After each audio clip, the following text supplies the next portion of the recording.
When you're on campus, do you ever feel unsafe when it gets to this amount of numbers? Has there ever been any scare? Well, we have great security. There was one time when Candace and I were eating breakfast in Philadelphia. It went very viral. This is well known. And about 50 Antifa came up to us while we were eating breakfast at 6 a.m. They were up all night in an anti-cop protest a couple blocks away. They noticed us, stormed the restaurant. People can look it up. That'll be 6 years ago, actually, in July. And so that was probably the closest that I've ever felt. We get death threats all the time. You know, they come, they send stuff to our homes and all that. And yeah, that's just par for the course. I mean, if you are not getting active death threats, you're not really doing much for the country. You're not shaking things up if people are not knocking Sorry, I don't mean to. I mean, I it's know. just kind of. I wanted to I always laugh when people are like, "Oh my goodness, I'm a politician. I got death threats." I'm like, "Okay, get in line." Like we. But okay, like we can make jokes about this. A guy just got sentenced to jail. You can fact check it. Guy just got sentenced to jail for 3 or 4 years because he wanted to come and shoot up a Turning Point USA event. Wait, how did they know before? Well, the FBI actually did their job amazingly, and I'm very critical of the FBI. But he posted on social media, he said, "Board in this flight, XYZ, going to go to this Student Action Summit in Tampa, Florida, and shoot them all up." Oh, he announced it. Mm-hmm. Wow. He was 17 years old when he did it. Yeah. Obviously, deep-seated mental problems, but that doesn't mean he wasn't going to do it. Right. Yeah. Right. So he got arrested, and well, when you recently in May you just had a child. yeah, 2 weeks ago, second baby. Praise God.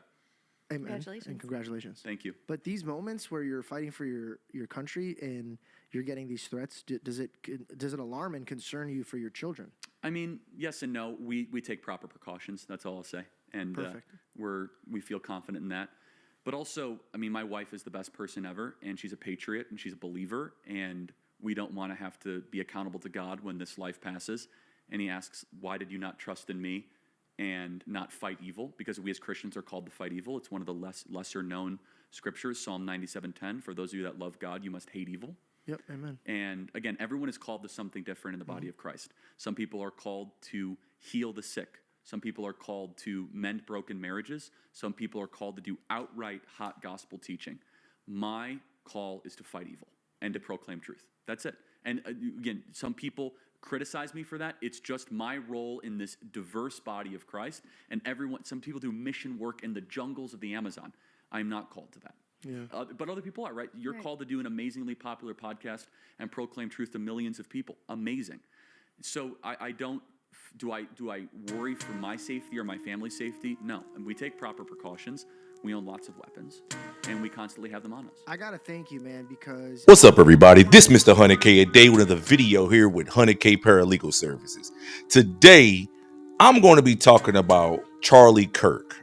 And, you guys just listened to that video where he talked about threats against his life, about how he always keep his gun around, and how he feels comfortable. And if you're not getting any threats in your life, then you're not doing enough as a politician or person in politics. And, I'm going to be honest, before I even go into this video, this guy's giving me rapper vibes. I've seen and heard so many rappers over the years talk about how they're untouchable, how they're invisible, how they know how to move. They always keep their Glock on them. This guy gives me strong rapper vibes. And the more I listen to him, because I just discovered this guy, who he really was in the last week. Yeah, I've seen some clips on him before he died. I heard some of the stuff he said. But like I've said a million times, we don't pay white boys that much attention. We don't care about what's going on in white culture. We have our own culture. We have everything going on, within our own community to be concerned about.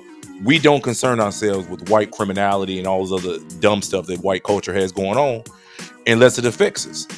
So the more I'm learning about this guy and listening to him, he sounds like we hear rappers sound oftentimes. Oftentimes they brag about the weapons they have. They brag about what they'll do if somebody confront them, how they'll touch people, how they're always in defense mode.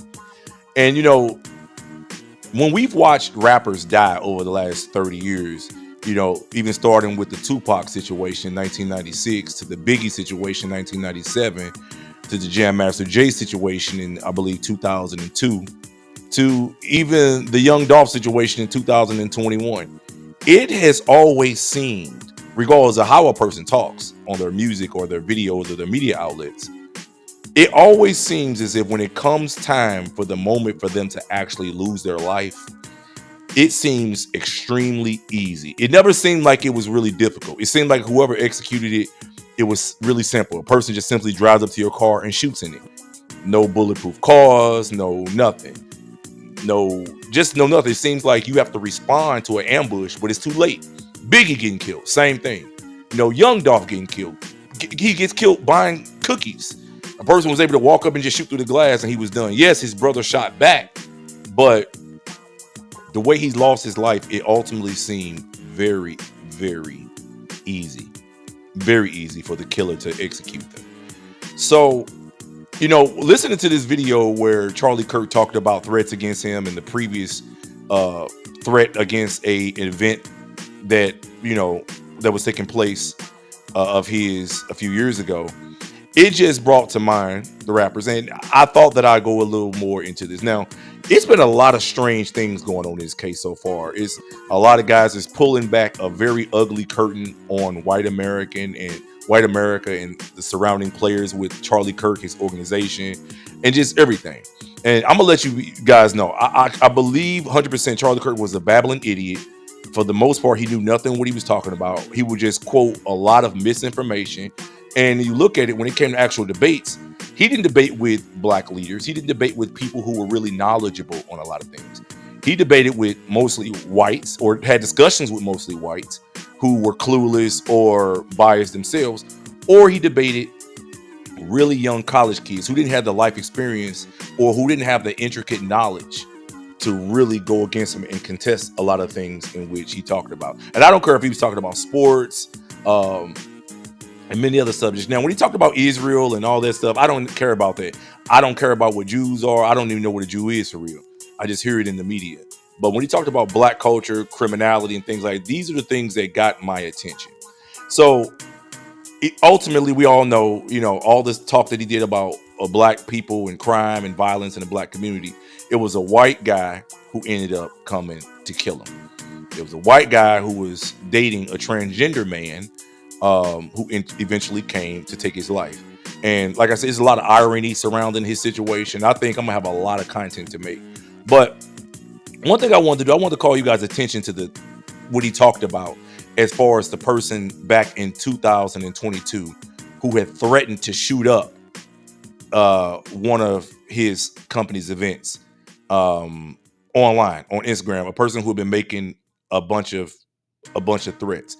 Now, when I was able to find out who this guy was and the background behind this entire thing, it was really, really funny. Now, the guy who he was talking about, and of course he didn't say the name, but I'll tell you his name. The guy's name is Alejandro Richard Velasquez Gomez. Now, this was a young kid who in 2022 had got online and decided to make some threats. And he went by the Instagram handle of Latino Zoomer Politics. Latino Zoomer Politics. And he made a post. And on that post, he said, "Hi, Latino Zoomer here. July 22nd is the day of retribution, the day I will have revenge against all of humanity, in which all of you will pay for my suffering. SAS will be the turning point of the Latino Zoomer love." Now, of course, Turning Point is the nonprofit that was led by Charlie Kirk. And of course, this kid was making threats online to shoot the place up. An event that they were having in Texas, I believe. I'm sorry, the event was in Florida. So the kid was literally in Texas, but the event would be in Florida. So an FBI agent, subsequently filed this criminal complaint that subsequently led to an indictment of this kid for making threats and for possession of child pornography. So when this kid was arrested on this complaint for making these threats against the Turning Point organization event, his phone was searched and they found child pornography in his phone, which is kind of odd because in the death of Charlie Kirk, a guy who falsely claimed to be the shooter of Charlie Kirk, and this is the most ironic thing on earth, he was also arrested for possession of child pornography. He lied about shooting Charlie Kirk. The FBI searches his phone and they found child pornography in his phone too, and he's charged with it. He didn't get the murder charge because he had nothing to do with the murder, but he got hit with child pornography charges. So this is already shaping up to be a bunch of weird stuff along the child. I'm just seeing a lot of that already. It just seems ironic to have two people who are completely unrelated to be connecting in this way, and it keeps having this child porn, creepy white guy theme to it, or Mexican. I think this kid who was charged was a Mexican, Latino, and it's just really weird to me. So here's the FBI affidavit. The FBI affidavit, of course, this is the FBI affidavit to get an arrest warrant for Mr. Velasquez Gomez for making threats. And the FBI agent in the affidavit goes in. He says, on July 19, 2022, the FBI San Antonio received information from FBI Phoenix concerning a July 18th, 2022 Instagram post by user Latino Zoomer Politics, display name Latino Zoomer. The post included the following message, and I just read to you what the message said. So it said, based on my training experience, I know the wording in this post is similar to the message left by incel mass shooter Elliot Rodger, who filmed a video from inside his car discussing his day of retribution before he killed 6 people. I previously reviewed the archived video created by Elliot Rodger. In the video, Rodger stated, tomorrow is the day of retribution, the day in which I will have my revenge against humanity, against all of you. I also know that incel refers to an involuntary celibate. Celibate ideology. I apologize, guys. This ideology has an extreme hatred towards and endorses violence against women and sexually active people. Rodger is an avatar of the incel movement. I've learned that SAS in Latino Zoomer Politics post stands for Student Action Summit. Open source checks I conducted showed SAS is a conference hosted by a conservative group, Turning Point USA. This conference was held in Tampa, Florida from July 22nd through July 24th, 2022. The review of Latino Zoomer Politics publicly accessible Instagram page identified a post from May 2nd, 2022, indicating the user graduated from Karen Wagner High School. I know that Karen Wagner High School is located in San Antonio, Texas. So the affidavit goes on, and they actually show pictures of this kid and identify him. It's, of course, Alejandro Velasquez. And this is how they were subsequently able to pull up and find out who he was. So they found out who he was, and they were able to get the police in Florida, to arrest him. They were able to get the police in Florida to arrest him, and they also had worked with the airlines, and in the airlines they were able to see that this guy actually did book a flight to Florida for around the time of the event that they were having in Florida, that Turning Point was having in Florida. And, it just coincided with the threats in which he was making. So before he was able to, I guess he decided not to board the flight, and Tampa police, subsequently went and got a arrest warrant for Velasquez, and they charged him with having violated Florida criminal law 836.10, written or electronic threats to kill, do bodily injury, or conduct a mass shooting or act of terrorism. The charge is pending. So he said, I know from my investigation, including communication with Turning Point USA, that Turning Point was aware of Velasquez's Instagram post stating that he planned to attend the SAS conference. So, they say the comments in response to this post indicate that people who viewed it contemporaneously took it seriously, stating, for example, I've alerted the FBI. I also know from my investigation that a liaison at American Airlines confirmed that Velasquez had purchased a valid ticket to fly from Austin, Texas to Tampa, Florida on July 22nd. I also learned that Velasquez canceled his plane ticket the night before the flight. So he didn't go to Florida for the event. He had made these threats. He was actually planning to go. Maybe he had cold feet. Who knows? But of course, he was arrested on July 22nd by the Florida the Tampa, Florida police and the FBI San Antonio executed a federal search warrant on his cell phone. So, this, of course, affidavit, this complaint came later, but he was arrested by the local authorities in Florida, and then FBI later came on and charged him federally with, making threats. And they, of course, like it says, they executed the search warrant on his cell phone, and he said he posted the messages and he intended to post to evoke Elliot Rodger and was familiar with Elliot Rodger due to extensive online research. So when the FBI even began to review the cell phone July 25th, 2022, he located a screenshot of 3 images posted of an unidentified social media platform stored on his cell phone.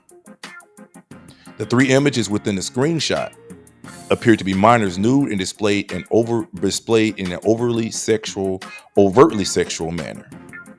So, of course, then he requested the FBI's Violent Crimes Against Children to review it and determine if the images met the definitions of unlawful pornography involving minor children. So this was the complaint.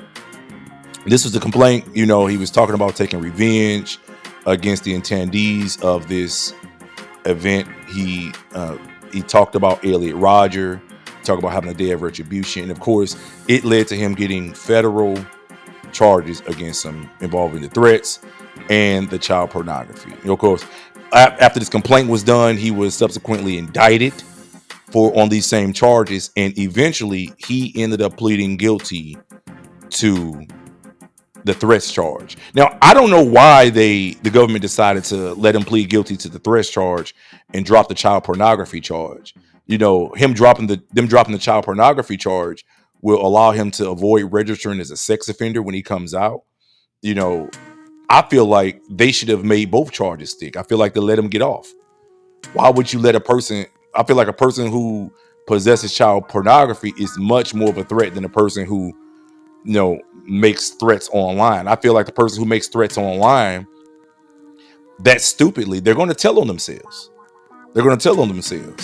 But a person who possesses child pornography, a lot of things he's going to do, it's going to be in the dark. One of the things I know from being, involved in criminology is that a lot of the sex offenders in the community, a lot of them, when they're arrested, they're first time offenders. A whole lot of them. Yeah, there's a high recidivism rate once they do get caught. But a lot of these guys who get caught doing child porn, these guys are first time offenders with low criminal history. Very low criminal history. And they have probably gone on for years and operated for years with impunity. And people didn't know what they were doing until they get caught. FBI raids their house or something like that. So I think this guy, Alejandro, he really got off for real. And he was subsequently sentenced to 60 months in federal prison. 60 months in federal prison. And I feel like it was a complete joke to even give him just a threats charge. I think it was a complete joke. So, he was just sentenced in 2024, just about a year and some change before Charlie Kirk was actually, killed at a Turning Point event in Utah. Kind of ironic.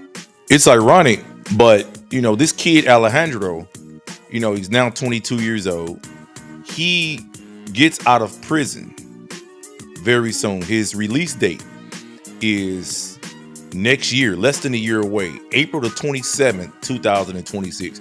Right now, he is in Forest City, Arkansas, at a medium FCI prison. So he won't have to register as a sex offender when he gets out. He doesn't have to really do anything other than comply with the terms of his supervised release. And I think it's really just a big clown show. All of this is a big clown show. The characters all surrounding this murder, this guy, this organization, Charlie Kirk. This is all a bunch of hypocritical nonsense. People making threats, people actually dying at the hands of a person that they never even spoke out about, while they were here. Charlie Kirk's death is going to be the biggest exposure, the biggest irony for the white community that the United States has seen in a long time. You see the layers get pulled back, to get killed the way he got killed, by who he got killed by, knowing who the kid was dating, a transgender, to get killed by a white guy, to have had previous threats against you by a guy who wanted to do something similar at your organization.